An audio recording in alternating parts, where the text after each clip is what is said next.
Okay, तो last lecture के अंदर हमने क्या पढ़ा था कि जो भी हमारा टेबल स्ट्रक्चर था वो हम किस तरीके से उसको अलाइनमेंट के फॉर्म में ला सकते हैं। ठीक है, तो उसके लिए हमने टेबल स्ट्रक्चर के अंदर कौन कौन से एट्रीब्यूट देखे थे। Border, cell padding, cell spacing, उसके बाद उसकी विड्थ। ठीक है, फिर जितना भी डेटा है टेबल के अंदर उसको मुझे सेंटर में लाना है, तो टीआर के अंदर मुझे उसकी अलाइन देनी पड़ेगी ताकि उस सारा डेटा हमारा कहाँ पे आ जाएगा, सेंटर में। ठीक है, तो अब हम क्या बनाने वाले हैं कि हम जो वेबसाइट देखते हैं, ठीक है, तो वेबसाइट के अंदर कौन कौन सी चीजें होती है वो प्री डिफाइंड टेबल स्ट्रक्चर में होती है। ठीक है, तो टेबल के अंदर हम अभी उसका किसी भी वेबसाइट का स्ट्रक्चर बनाने वाले हैं। ठीक है, ताकि हमें पता चले कि एक नॉर्मल वेबसाइट के अंदर कौन सी चीज़ कहाँ पे आती है। ठीक है, तो वो आपको यहाँ से अच्छी तरीके से समझ में आ जाए। ठीक है, तो उसका लेआउट हमें बनाना है। यहाँ पे किस तरीके से बनाना है वो मैं आपको यहाँ पे दिखा रहा हूँ। तो हमें लेआउट यहाँ पे इस तरीके से बनाना है कुछ। देखो यहाँ पे मैंने क्या दिया है। ठीक है, तो यहाँ पे मैंने आपको एक लेआउट बना के दिया है। ठीक है, तो जो लेआउट दिख रहा है आपको, तो फर्स्ट रो के अंदर यहाँ पे आपको लोगो, मोबाइल नंबर, मेल, फिर यहाँ पे जो आपको है यहाँ पे आइकन दिख रहा है। ठीक है, उसके बाद ये नीचे का है वो हेडर हो गया आपका, ये आपका स्लाइडर हो गया। ठीक है, फिर यहाँ पे आपका जो वन टाइप ऑफ गैलरी दिखानी है या फिर फोटो दिखाने है, उसके समरी दिखानी है, तो यहाँ पे आप डाल सकते हो। फिर उसके बाद गैलरी, फिर आपकी वेबसाइट के बारे में थोड़ा बहुत डिस्क्रिप्शन, और यहाँ पे लास्ट में फुटर। ठीक है, तो कभी भी कोई भी वेबसाइट बनाते हो तो उसके अंदर इतनी चीज़ें कॉमन रहती है। फिर इसके बाद आपको बीच में जो भी कंटेंट ऐड करना हो आप ऐड कर सकते हो। ठीक है, पर आपको ये पहले स्ट्रक्चर बनाना आना चाहिए, पता होना चाहिए भाई किस स्ट्रक्चर से कोई भी वेबसाइट यहाँ पे क्रिएट होती है। ठीक है, तो अभी हम बना रहे वो किस तरीके से कि टेबल स्ट्रक्चर में बना रहे हैं। मतलब आगे जैसे हम पढ़ेंगे तो हम क्या बनाने वाले हैं कि उसकी CSS और JS की मदद से इफेक्टिव, मतलब सारा डिव के अंदर होगा, टेबल के अंदर नहीं होगा। टेबल के अंदर दिखा रहा हूँ ताकि आपको अच्छे से समझ में आ जाए कौन सी चीज़ कहाँ पे होती है। फिर बाद में हम जैसे जैसे CSS और JS की तरफ जाएंगे, ठीक है, HTML की तरफ जाएंगे, तो वहाँ पे हमें और अच्छे तरीके से UI बनानी पड़ेगी। तो मैं पहले आपको यहाँ पे स्ट्रक्चर दिखा रहा हूँ भाई किसी भी वेबसाइट का स्ट्रक्चर कैसे होता है। तो पहले मैं यहाँ पे क्या बना रहा हूँ कि जो भी चीज़ हमारे पास है, ठीक है, तो उसको अच्छी तरीके से बनाने की कोशिश करता हूँ। ठीक है, आपको भी ये ट्राई करना है ताकि आपको जो टेबल स्ट्रक्चर मैं बना रहा हूँ उसकी आपको अच्छे से प्रैक्टिस हो जाए। ठीक है, जो भी हमने लास्ट लेक्चर में पढ़ा था उसी सारे एट्रीब्यूट का ही हम यूज़ करने वाले हैं। ठीक है, तो आपने वो लेक्चर अटेंड किया होगा, सही से की प्रैक्टिस की होगी, तो आपको यहाँ पे बहुत अच्छे से समझ में आने वाला है। ठीक है, तो हम स्टार्ट करते हैं। तो स्टार्ट करने के लिए पहले मैं क्या कर लेता हूँ, एक फोल्डर ले लेता हूँ टेबल स्ट्रक्चर, और उसके अंदर मैं एक फाइल दे देता हूँ। ठीक है, उस फाइल का नाम मैं यहाँ पे दे रहा हूँ सी ड्राइव के अंदर, डेस्कटॉप के अंदर टेबल स्ट्रक्चर नाम मैंने दिया था, उसके अंदर मैं यहाँ पे नाम दे रहा हूँ index.html। ठीक है, आप यहाँ पे कोई भी नाम दे सकते हो। ठीक है, मैंने यहाँ पे HTML index.html नाम दिया है। फिर मैं यहाँ पे HTML टैग हमारा चालू कर रहा हूँ, उसके अंदर मैं यहाँ पे दे रहा हूँ टेबल का नाम, टेबल स्ट्रक्चर। ठीक है, जो टॉपिक हम पढ़ने वाले हैं। फिर उसके बाद मैं यहाँ पे टेबल टैग के अंदर पहले तो बॉर्डर दे रहा हूँ ताकि मुझे पता चले कि ये बॉर्डर यहाँ पे टेबल हमारा बन रहा है कि नहीं बन रहा। ठीक है, उसके बाद सेल पैडिंग और स्पेल पैडिंग में 10 दे रहा हूँ, और सेल स्पेसिंग 0 दे रहा हूँ ताकि हमारी जो डबल बॉर्डर आ रही वो सिंगल हो जाए। और फिर उसकी विड्थ, अब विड्थ किस तरीके से आप दे सकते हो, तो किसी भी तरीके की वेबसाइट आपके पास हो तो उसकी मैक्सिमम विड्थ कितनी होती है किसी भी डिस्प्ले की। ठीक है, तो उसके अंदर जो भी डेटा आपका रहता है वो पिक्सल के फॉर्म में रहता है। पिक्सल मतलब क्या हो गया कि आपका जो यहाँ पे स्पेस दिख रहा है, तो हमें जो व्हाइट कलर का दिख रहा है वो एक पिक्सल होता है। तो मैक्सिमम पिक्सल इसके अंदर विड्थ के फॉर्म में आ जाते हैं 1140, मतलब 1140 पिक्सल इसके अंदर आते हैं विड्थ के अंदर। फिर कॉलम के अंदर आप जितने भी हाइट दे रहे हो उसके हिसाब से वो बढ़ता जाएगा। ठीक है, तो हमारे ये आपने देखा होगा कि आप अपने अगर पुराना टीवी आपके पास है तो कभी भी, या फिर कंप्यूटर है, तो पहले के ज़माने में कंप्यूटर बहुत ही डब्बे टाइप के आते थे। तो वहाँ पे क्या होता है कि जो भी पिक्चर दिख रहा है वो क्या होता है कि एक पट्टे सा बनता है। कि बार बार वो दिखता ही रहता है, दिखता ही रहता है, मतलब वो डिस्प्ले हमें वहाँ पे स्क्रीन पे पिक्सल के फॉर्म में दिखती है।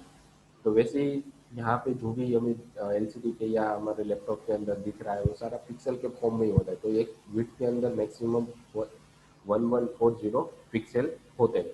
तो उसको किस हिसाब से यहाँ पे रखना है तो वो हमें डिसाइड करना है। हमें अगर मैं यहाँ पे टेबल की विड्थ 1140 दे रहा हूँ, ठीक है, तो देखो आप किस तरीके से हम इसको यूज़ कर सकते हो। मैं यहाँ पे मैं मैक्सिमम आपसे उसके ज़्यादा भी दे सकते हो, कम भी कर सकते हो, ठीक है। अगर बहुत बड़ी विड्थ होगी तो आप 2100 भी दे सकते हो। यहाँ पे ऐसा कुछ नहीं है कि 1140 ही देना। तो क्योंकि कोई भी लैपटॉप या पीसी होगा तो मैक्सिमम उसकी विड्थ 1140 से बड़ी होगी, तो हमारी जो लेआउट दिख रहा है दिखेगा वो प्रॉपर दिखेगा। इसलिए मैं यहाँ पे उसको 1140 दे रहा हूँ, ठीक है, किसी भी पिक्सल के वाइज। अब क्या कर रहा हूँ मैं यहाँ पे उसको एक टीआर दे रहा हूँ, ठीक है। और पूरे टेबल को मैं सेंटर में ले रहा हूँ क्योंकि मुझे जो भी डेटा मेरा टेबल बन रहा है वो मुझे सेंटर में एग्जैक्टली चाहिए, ठीक है। तो मैंने पूरे टेबल को कहाँ पे ले लिया, उसको सेंटर में ले लिया। सेंटर में लाने के बाद मैंने इसके अंदर एक टीआर बना दी, ठीक है। और टीआर के अंदर भी जितना भी डेटा है वो मुझे सेंटर में चाहिए, तो मैं अभी नहीं लिख रहा हूँ ताकि आपको पता चले बाद में, ठीक है। तो टीडी के अंदर में इसकी वेट कुछ भी नहीं देना, मुझे यहाँ पे सिर्फ लिखना है कि लोगो, ठीक है। इतना मैं लिखा हूँ। अब मैं देखो इसको राइट क्लिक करके ओपन ब्राउजर ब्राउजर करवा रहा हूँ तो ऑटोमेटिकली ब्राउजर ओपन हो जाएगा, ठीक है। आपको यहाँ पे नहीं दिखेगा, मैं आपको दिखा रहा हूँ। यहाँ पे देखो इस तरीके से हमारे हमारी जो हमने जो पहली टेबल बनाई उसके अंदर जो पहली टीआर बनाई है, रो बनाई, वो इस तरीके से हमें दिखेगी, ठीक है। तो यहाँ पे मुझे डबल बॉर्डर दिख रही है, वो किस वजह से दिख रही है, मैंने यहाँ पे समथिंग सेल पैडिंग मुझे 0 देना होगा और सेल स्पेसिंग 10 देना होगा, उल्टा मैंने दे दिया था इसलिए वो छोटा हो गया। मैंने दिया था वो सही था, ठीक है। ओके, यहाँ पे सेल पैडिंग 2 बार मैंने लिख दिया है तो यहाँ पे मैं सेल स्पेसिंग लिख देता हूँ, ठीक है। अब और यहाँ पे मैं कर रहा हूँ 0 ताकि हमारी बॉर्डर है वो एक हो जाए, ठीक है। आ गई हमारी बॉर्डर। और देखो यहाँ पे क्या आ रहा है, एकदम सेंटर के अंदर सही तरीके से वो दिख रहा है मुझे, ठीक है। आप इसको बड़ा भी कर सकते हो, ठीक है। अब इसको देखो, अब आपको क्या करना है कि आपको राइट क्लिक करना है और इंस्पेक्ट करना है। जैसे ही इंस्पेक्ट करोगे तो देखो आपका टेबल है वो कहाँ पे चला गया, इस रो के ऊपर चला गया ना, मतलब अंदर चला गया, वो आपको दिख नहीं रहा पूरे का पूरा, ठीक है।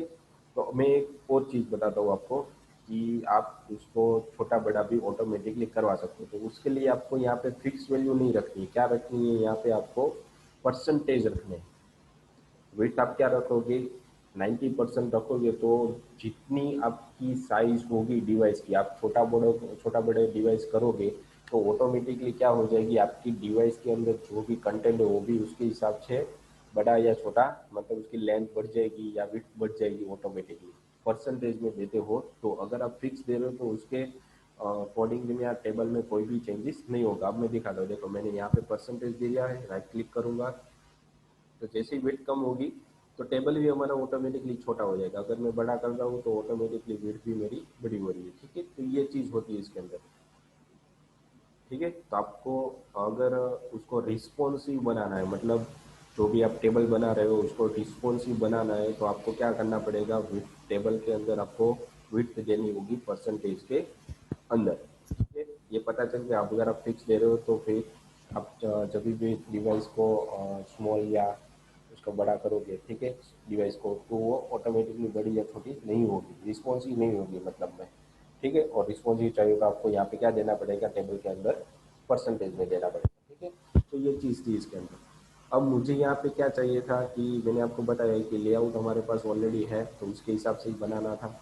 तो मुझे यहाँ पे कितनी कॉलम है, पहले टीआर के अंदर first second third fourth fifth six seven eight, और सबकी विड्थ क्या है, अलग अलग है, ठीक है। तो पहले मुझे लोगो है वो किसके साइज का चाहिए, यहाँ पे 10%, हमारी जो परसेंटेज है यहाँ पे कितनी परसेंटेज है, 90%, उसके हिसाब से मुझे चाहिए। तो मैं यहाँ पे टीडी के अंदर मैं अपनी विड्थ दे रहा हूँ कितनी, 15 देते हैं, ठीक है।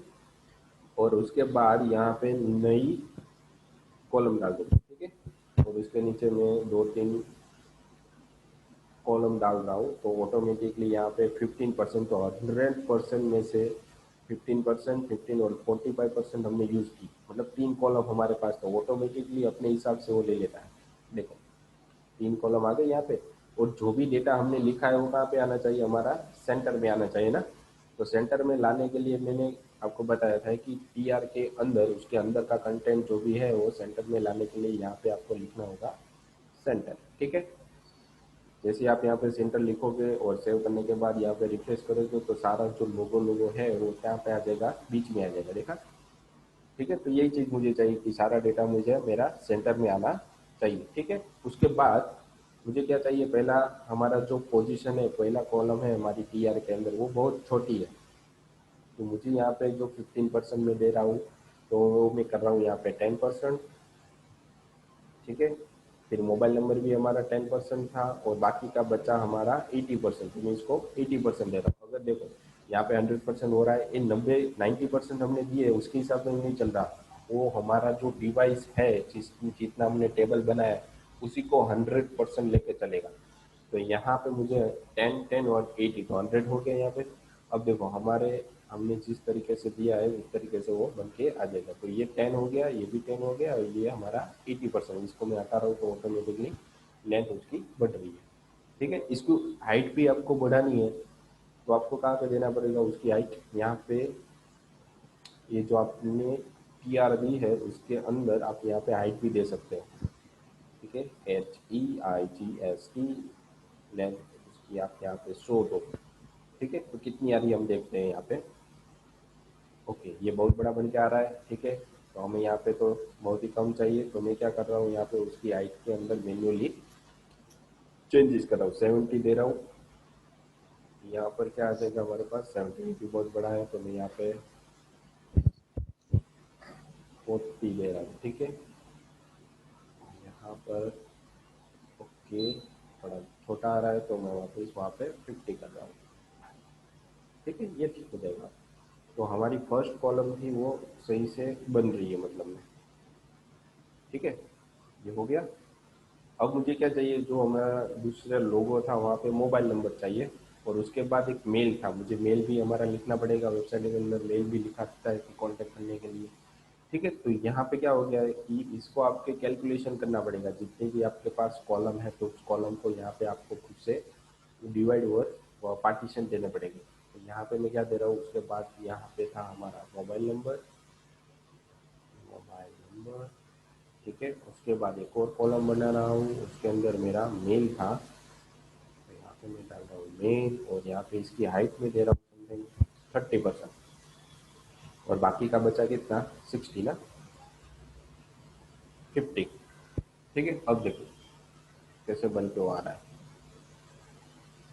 ठीक है, तो हमने जैसे चाहा था वैसे ही हमारा बॉक्स बन के आ रहा है। ठीक है, उसके बाद हमारे पास कितने बॉक्स है, 1 2 3 4 5, मतलब हमारे पास 3 कॉलम तो थी, अब मुझे और 5 कॉलम बनानी, तो वो सारी छोटी छोटी है। ठीक है, तो मैं क्या कर रहा हूँ यहाँ पे, और कॉलम यहाँ से बना रहा हूँ, मतलब इस कॉलम को मैं यहाँ से कॉपी कर रहा हूँ। कॉपी करने के बाद यहाँ पे 5 कॉलम बना रहा हूँ। ठीक है, ये 5 कॉलम हो गई हमारी, और इसके अंदर हर एक कॉलम को मैं क्या कर रहा हूँ, कितने नाम दे रहा हूँ, 10% दे रहा हूँ।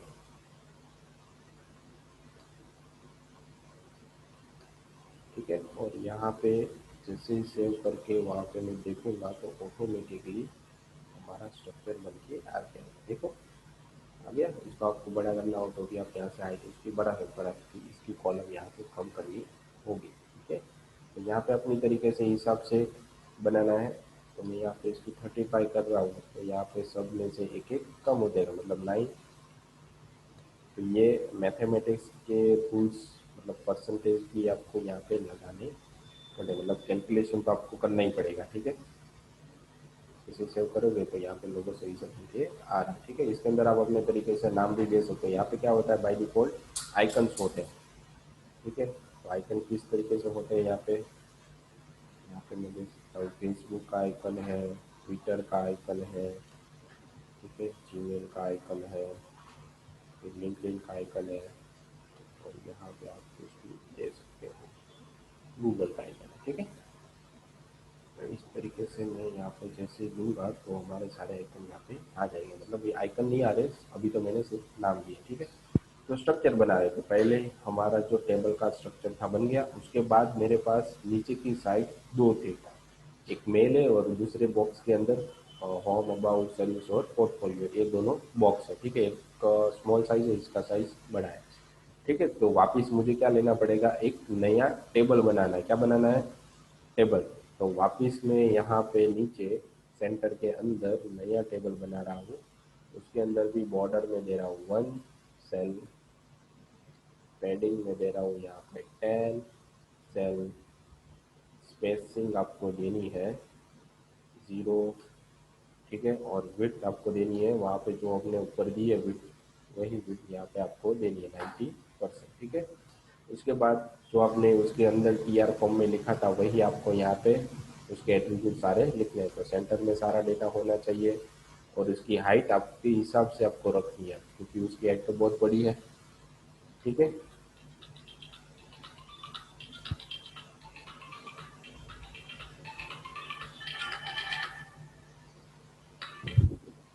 हेलो, हाँ सर, हाँ सर बोलो। नहीं ये नहीं, हाँ કાલનો બનાવું છું, કાલનો બનાવું છું. મેં પોઝ કર્યું છે. વાર લાગશે, બોલો ને હું કામ હતું. ઓકે, એ પ્રમાણે કરાવવાનું છે.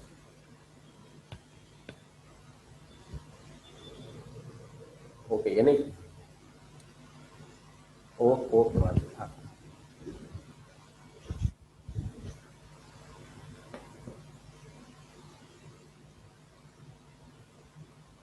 ठीक है, तो यहाँ पे आपको हाइट है वो आपका जो लेआउट है उसके हिसाब से यहाँ पे एडजस्ट करनी है। तो यहाँ पे देखो हाइट कितनी है, यहाँ पे 50 हमने ऊपर वाले की रखी थी, तो यहाँ पे इसकी बहुत ज़्यादा होने वाली है, तो मैं यहाँ पे इसकी हाइट कितनी रख रहा हूँ, 100 रख रहा हूँ। ठीक है, तो यहाँ पे मैंने इसकी हाइट यहाँ पे रखी है 100। ठीक है, और उसके अंदर मुझे दो ही कॉलम चाहिए, तो यहाँ में वापस टी डी लेना होगा। ठीक है, और फर्स्ट टेबल डेटा के अंदर मुझे चाहिए यहाँ पे लोगो। ठीक है, और दूसरे टीडी के अंदर मुझे यहाँ पे चाहिए अबाउट, होम, और वैसा कुछ था ना। ठीक है, तो हमारी दो कॉलम यहाँ पे बढ़ गई, पर किसको कितना पार्ट्स देना है तो वो भी मुझे यहाँ पे वेट हमारे परसेंटेज के हिसाब से यहाँ पे देनी पड़ेगी ना। तो मैं यहाँ पे विड्थ इसकी किसकी कितनी दे रहा हूँ, 30% दे रहा हूँ। ठीक है, परसेंटेज में देना जरूरी है। फिर उसके बाद यहाँ पे आप इसकी विड्थ कितने दे रहे हैं, बाकी से बचा हमारा 70%। ठीक है, तो मैं इसको दे रहा हूँ यहाँ पे 70%। ठीक है, फिर मैं यहाँ पे अपने स्ट्रक्चर में जा रहा हूँ। देखो यहाँ पे बन के आ रहा है, जैसा यहाँ पे था वैसा ही हमारा यहाँ पे बन के आ रहा है। ठीक है, फिर उसके बाद यहाँ पे क्या था कि ऑन था, अबाउट था, सर्विस है, पोर्टफोलियो, कॉन्टेक्ट, तो सारे जितने भी वहाँ पे नाम लिखे वो नाम आपको कहाँ पे देने हैं, इस सेकंड टीडी के अंदर। तो यहाँ पे आपको क्या चाहिए, बाद में बाजू में लिखना है कि अबाउट सर्विसेज। ठीक है, उसके बाद पोर्टफोलियो, उसके बाद कॉन्टेक्ट। ठीक है, तो जैसे मैं सेव करके हमारे ब्राउजर के अंदर जा रहा हूँ तो देखो बन के आ तो रहा है, पर सब सब क्या आ रहा है, साथ में आ रहा है। यहाँ पे देखो क्या है कि अलग अलग है ना थोड़ा। ठीक है, तो मुझे यहाँ पे क्या करना पड़ेगा, उसके बीच में स्पेस चाहिए, तो मुझे यहाँ पे एक NBSP लगाना पड़ेगा। अगर मैं यहाँ पे 2-3 स्पेस छोड़ दूंगा तो वो HTML के अंदर यूज नहीं होता, वो सिर्फ एक ही स्पेस गिनेगा। यहाँ पे आपने 3 स्पेस रखी है तो वो सिर्फ एक ही स्पेस, यहाँ पे देखो 4 डॉट आ रहे हैं ना, मतलब 4 स्पेस आपने रखी, तो वो सिर्फ एक ही स्पेस गिनेगा, एक से ज़्यादा गिनता नहीं है। देखो यहाँ पे स्पेस करके मैं आपको दिखाता भी हूँ, जैसे आप यहाँ पे रिफ्रेश करोगे तो इसके अंदर कोई फर्क नहीं पड़ेगा। ठीक है, उसके तो कुछ भी चेंजेस नहीं होगा। अब तो आपको स्पेस वहाँ पे रखनी है तो क्या करना पड़ेगा, तो एक स्पेस तो आप रख ही दो, उसके बाद आपको करना है कि M%NBSP, इसमें स्पेलिंग मिस्टेक नहीं करनी। NBSP करने के बाद लास्ट में सेमी कॉलन भी करना है। ठीक है, और ये क्या करता है कि आपकी जो एक स्पेस, आप स्पेस बार दबाते हो ना, उसमें से आधी स्पेस रोकता है। तो आपको क्या करना पड़ेगा, 2 बार NBSP लिखोगे तभी वो पूरी स्पेस छोड़ता है। तो आपको अभी क्या होगा, यहाँ पे 2 स्पेस छोड़ेगा। NBSP 2 बार लिखा तो एक स्पेस, और यहाँ पे आपने एक स्पेस छोड़ी है, इसलिए 2 स्पेस हो गया आपके पास टोटल। ठीक है, उसके बाद मुझे एक और स्पेस चाहिए यहाँ पे, तो मैं इसको पूरा कॉपी करूंगा, यहाँ से लेके यहाँ तक कॉपी करूंगा और इसको यहाँ पे रख दूंगा। ठीक है, तो 3 स्पेस हमारे पास होगी। अब देखना, होम और अबाउट के बीच में थोड़ी स्पेस आएगी। ठीक है, यहाँ पे आ गई स्पेस।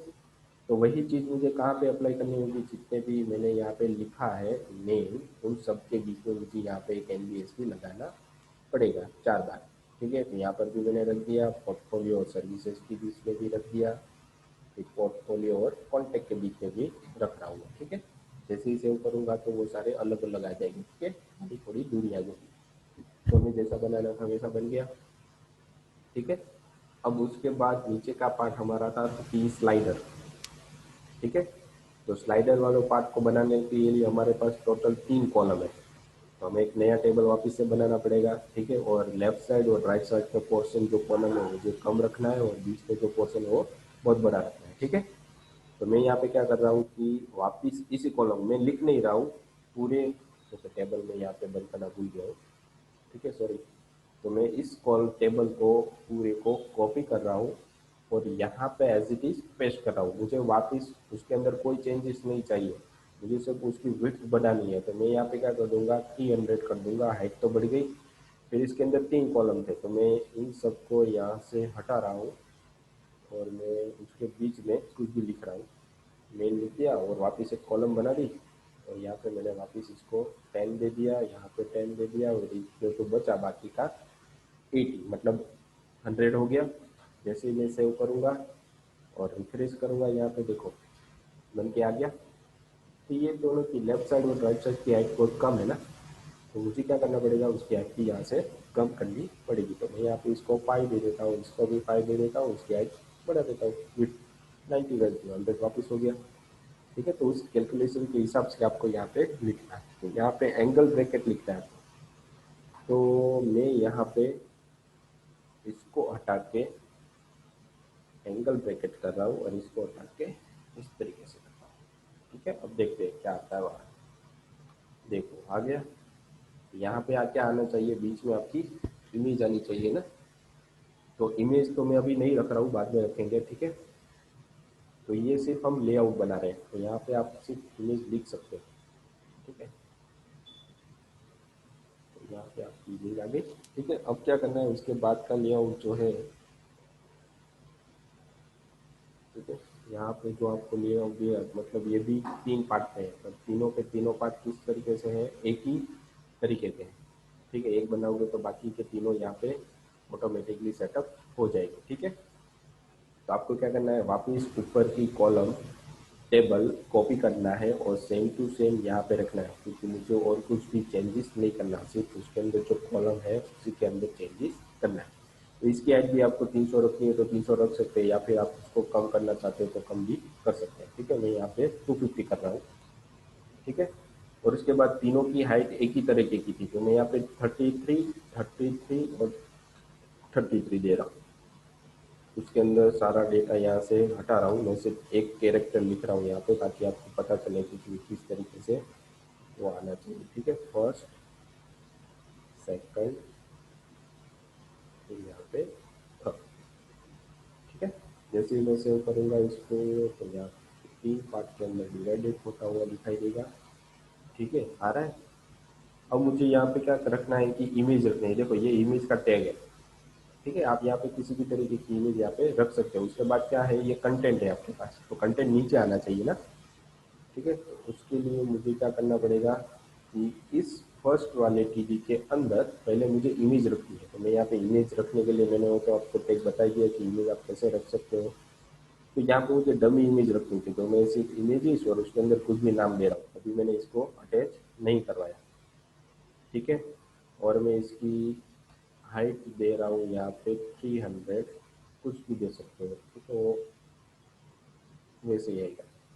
फिर यहाँ पे नीचे आपको देना है, इसी पीडी के अंदर इमेज के नीचे ठीक है। कंटेंट देना है, कौन सा कंटेंट देना है, तो यहाँ पे आपको जो दिया हुआ है इसको यहाँ से कॉपी कर लो, ठीक है। या फिर आपको कहाँ पे जाना है, यहाँ पे लॉरेल इप्सन में जाना है, आपको कॉपी कर मिलेगा नहीं, तो मैं यहाँ पे आपको बता रहा हूँ कि लॉरेल इप्सन जैसे ही लिखोगे तो उसकी वेबसाइट यहाँ पे आएगी, मतलब डमी कंटेंट की तरह उसको यूज किया जाता है, ठीक है। तो बहुत बड़ा आपको डमी कंटेंट यहाँ से नहीं उठाना, सिर्फ आपको छोटा सा उठाना है, मैक्सिमम मिनिमम लाइन का, तो यहाँ तक मैं उठा रहा हूँ, ठीक है। इसको मैं कॉपी करके हमारे जो वेबसाइट की उसके पी टैग के अंदर, पी टैग के अंदर मैंने रख दिया, ठीक है। अब जैसे ही मैं हमारी वेबसाइट में जाऊँगा तो यहाँ पे देखो डमी कमेंट और इमेज भी आ गई होगी, ठीक है। तो सेम टू सेम आपको कहाँ पे रखना है वो चीज़, आपकी जो दूसरी कॉलम थी उसके अंदर, मतलब सेकंड है वहाँ पे आपको same to same as it is रख देना है, ठीक है। Same to same third column के अंदर ही, ठीक है। सेव कर दो। सेव करने के बाद वापस आप जैसे इसको रिफ्रेश करोगे तो तीनों में सेम चीज़ आ गई होगी, ठीक है। तो बन के आ रहा है, ठीक है। उसके बाद था हमारे पास गैलरी, तो गैलरी के अंदर कितने पार्ट्स है, 1 2 3 4 5 6 और 7, ठीक है। तो 7 पार्ट है हमारे पास। तो वापस मैं एक नई कॉलम बनाऊंगा, मतलब नया टेबल बनाऊंगा, तो इसको मैं यहाँ से कॉपी कर रहा हूँ ऊपर वाले को, आप यहाँ से इसको भी कॉपी कर सकते हैं। तो यहाँ पे मैं इसको कॉपी पेस्ट कर दिया, तो यहाँ पे 7 कॉलम थी, तो 7 कॉलम आपके पास है तो सबके पार्ट्स एक ही तरीके के हैं, मतलब सेम है सारे कॉलम, 1 2 3 4 5 6 7। आपको ऐसे बनाना है, मतलब ऐसे कॉपी करना है, तो आपको क्या करना है कि यहाँ पे आपको कर्सर रखना है और कंट्रोल शिफ्ट दबा के रखना है। उसके बाद डी, जैसे आप डी दबाओगे, कंट्रोल शिफ्ट छोड़ना नहीं है, वापस चाहिए तो डी डी डी, जैसे ही दबाते जाओगे तो ऑटोमेटिकली उसकी कॉपी नीचे बन जाती है सब लाइन के अंदर। ये सिर्फ सब लाइन के अंदर ही यूज होगा, किसी और जगह पे ये अप्लाई नहीं कर सकते आप, ठीक है। किसी और एडिटर में आप अप्लाई नहीं कर सकते, ये चीज़ आपको याद रखनी है। तो आपके पास टोटल 7 पार्ट्स हो गए। तो 7 पार्ट को आप सही तरीके से डिवाइड करना है, मतलब आपको क्या करना है कि आपके पास जितनी भी उसकी फिट है उसको सही पार्ट में डिवाइडेड करें, मतलब आपके पास 100% है तो आपको 7 पार्ट में कन्वर्ट करना है। तो मैं क्या करूँगा, यहाँ पे एक एलसी लूँगा और एलसी के अंदर डिवाइडेड करूँगा, ये 100 डिवीजन आपको नहीं दिख रहा है ना, यहाँ पे आपको क्या करना है, 100 डिवीजन 7 कितना आ रहा है, 14.28 ना। तो अब आप क्या करोगे, हर एक पार्ट को आप कितना परसेंट दोगे, 14 14 14 14 14 14, और इसको भी यहाँ पे 14, ठीक है। सेव करो, और यहाँ पे जैसे ही आप उसको रन करोगे, ठीक है, तो देखो 7 पार्ट आ गए आपके पास, और सही तरीके से भी आ रहे हैं और सही पार्ट सही सेम साइज के भी आ रहे हैं, ठीक है। और सबके बीच में आपको क्या चाहिए, यहाँ पे गैलेट, ठीक है। तो इसको यहाँ पे आपको कॉपी करना है और सबके बीच में पेस्ट कर देना है। जितने भी आपके पास कॉलम है वो सारा डेटा कहाँ पे आ जाएगा, आपके पास सेंटर में भी आ जाएगा, क्योंकि सारा डेटा अलग हमने यहाँ पे सेंटर भी रखा हुआ है इसमें, ठीक है। तो गैलरी आ गई, जैसे यहाँ पे था वैसे ही आ गया। उसके बाद था अबाउट डिस्क्रिप्शन, तो बहुत बड़े बड़े 2 कॉलम है अबाउट डिस्क्रिप्शन के, ठीक है। तो सेम टू सेम इस टेबल को कॉपी कर लो आप यहाँ पे, करने के बाद इसको पेस्ट कर दो।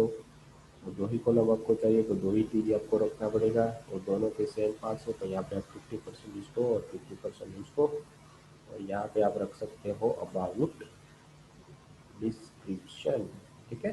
और यहाँ पर भी सेम चीज़ आप रख सकते हो अबाउट डिस्क्रिप्शन, ठीक है। देखते हैं, प्रेस करो इसको, आ गया, जैसा यहाँ पे था वैसा यहाँ पे आ गया, ठीक है।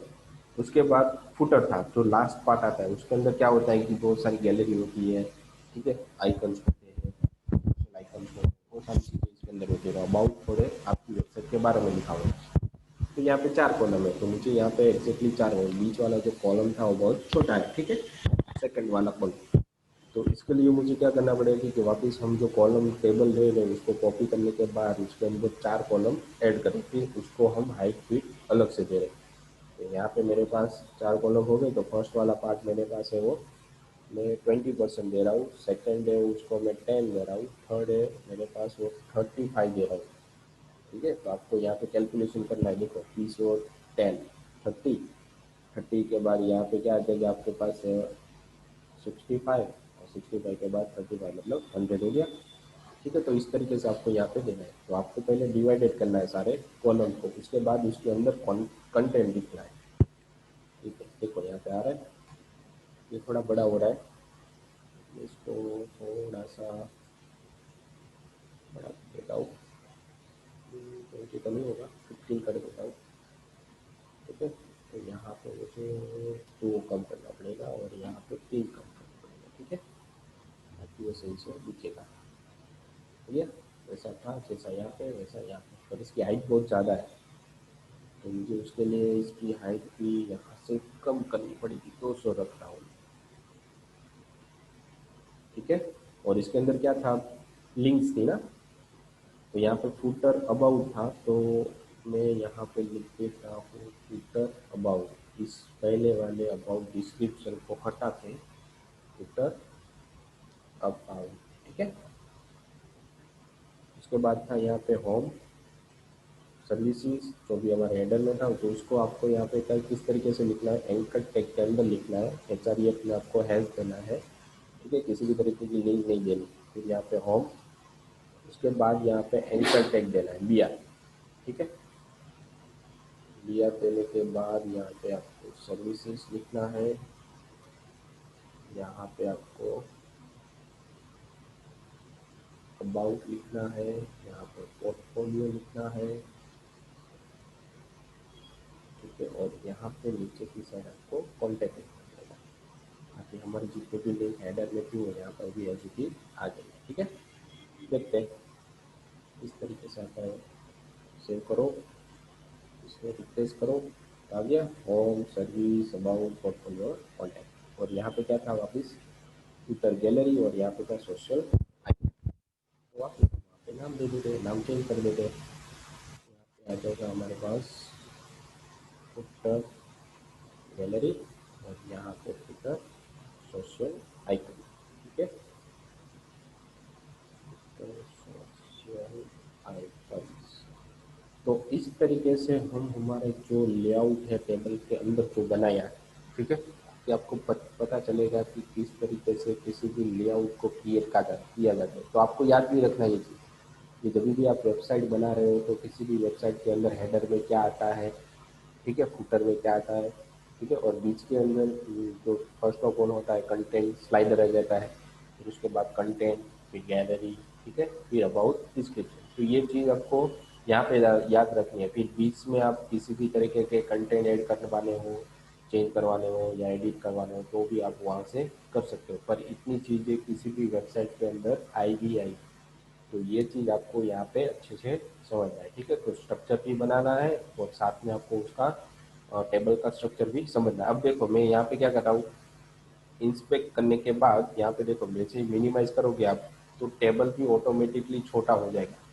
देखा, अगर आपने फिक्स साइज दी होगी तो आपका टेबल छोटा नहीं होता, आपको वो उस तरीके से मैनेज करना होता है। जैसे ही आप मिनिमाइज कर रहे हो तो ऑटोमेटिकली टेबल भी आपका छोटा हो रहा है, एक हद तक होगा। उसके बाद वो क्या हो जाएगा कि ये जो आपके सारे पार्ट्स होते हैं, ठीक है, वो कम होने बंद हो जाते हैं। देखो यहाँ पे जितने भी है, तो इसके बाहर आप जा नहीं सकते, तो ये तो इसके अंदर 2 पार्ट है, तो ये कम हो सकता है, पर ये कम अब नहीं हो सकता। तो इसके सारा क्या हो गया, नीचे का कट हो रहा है। देखा, एक हद तक मैंने बोला ना आपको, एक हद तक वो टेबल कम हो सकता है, उसके बाद नहीं होगा। ठीक है, तो ये रिस्पॉन्सिव हो गया, आपने जो भी टेबल बनाया हो इसको मोबाइल में भी आप इसको ओपन करवा सकते हो। ठीक है, तो ये हो गया। इसके अंदर आप जो भी इमेज रखी हो बाद में हम देखेंगे। तो आप आज के लेक्चर के अंदर आपको क्या पढ़ा कि जो भी हम वेबसाइट बनाते हैं, तो उस वेबसाइट का स्ट्रक्चर किस तरीके से होता है, और उसका स्ट्रक्चर हम टेबल के अंदर कैसे बनाते हैं।